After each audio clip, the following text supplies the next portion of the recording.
निश्चिंत बनो, चिंता ना करो, प्रभु पर भरोसा रखो। आज के इस व्यस्त और भाग दौड़ भरे जीवन में हर कोई किसी न किसी चिंता से घिरा हुआ है। कोई भविष्य की चिंता करता है, कोई समाज की, कोई अपने परिवार की और कोई अपनी छवि को लेकर परेशान है। हम इतना सोचते हैं कि मन और मस्तिष्क थक जाता है, लेकिन क्या वाकई चिंता करने से कुछ हल निकलता है? क्या चिंता करने से जीवन आसान हो जाता है? नहीं, बल्कि यह हमें अंदर से तोड़ देती है। इसलिए ज़रूरी है कि हम जीवन में निश्चिंत रहना सीखें। निश्चिंत रहने का अर्थ यह नहीं कि हम लापरवाह बन जाएं या अपने कर्तव्यों से भागें।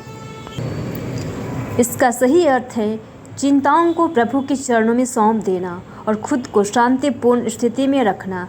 जब एक बच्चा अपने पिता के साथ यात्रा करता है तो उसे इस बात की चिंता नहीं होती कि रास्ता कैसा होगा, खाना मिलेगा या नहीं, या गाड़ी कहाँ रुकेगी। वह निश्चिंत रहता है क्योंकि उससे अपने पिता पर पूरा भरोसा होता है। उसी तरह जब हम परमेश्वर को अपने जीवन का चालक बना देते हैं तो हमें चिंता करने की कोई ज़रूरत नहीं। यीशु मसीह ने भी कहा, इसलिए चिंता मत करो कि तुम क्या खाओगे, क्या पियोगे या क्या पहनोगे। तुम्हारा स्वर्गीय पिता जानता है कि तुम्हें इन सब की आवश्यकता है। यह वचन हमें सिखाता है कि हमारे जीवन की हर ज़रूरत ईश्वर जानता है और वह समय पर पूरा करेगा।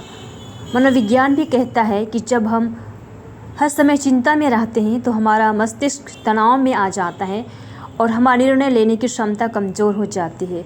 निश्चिंत व्यक्ति अधिक रचनात्मक, शांत और सकारात्मक रहता है। उसकी सोच स्पष्ट होती है और वह कठिन परिस्थितियों में भी समाधान ढूंढ लेता है। प्रेरणा हमें प्रभु यीशु से मिलती है। जब तूफान आया और नाव डूबने लगी तब चेले डर गए, लेकिन यीशु नाव में सो रहे थे। यह निश्चिंतता थी, यह विश्वास था कि जब परमेश्वर हमारे साथ है तो डरने की क्या ज़रूरत।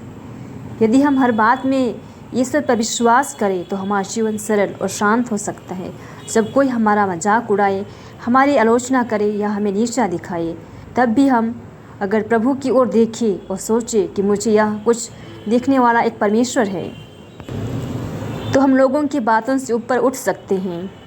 निश्चिंत रहने का अर्थ यह भी है कि हम दूसरों से अपनी तुलना ना करें। हर किसी की यात्रा अलग है। जब हम दूसरों के जीवन को देखकर ईर्ष्या करते हैं तो अपने अंदर की शांति खो बैठते हैं, लेकिन जब हम खुद के जीवन के प्रति आभार प्रकट करते हैं और प्रभु की योजना पर भरोसा रखते हैं तो हम वास्तव में निश्चिंत हो जाते हैं। जीवन एक यात्रा है, यह कभी सरल होती है, कभी कठिन, लेकिन अगर हम हर कदम पर प्रभु को साथ लेकर चले तो ना तो चिंता हमें गिरा सकती है, ना ही कोई परिस्थिति। आइए आज हम यह संकल्प लें कि हम निश्चिंत रहेंगे, प्रभु पर विश्वास रखेंगे और जीवन को एक उपहार की तरह स्वीकार करेंगे। निश्चिंत बनो, चिंता मत करो, प्रभु आपके साथ है।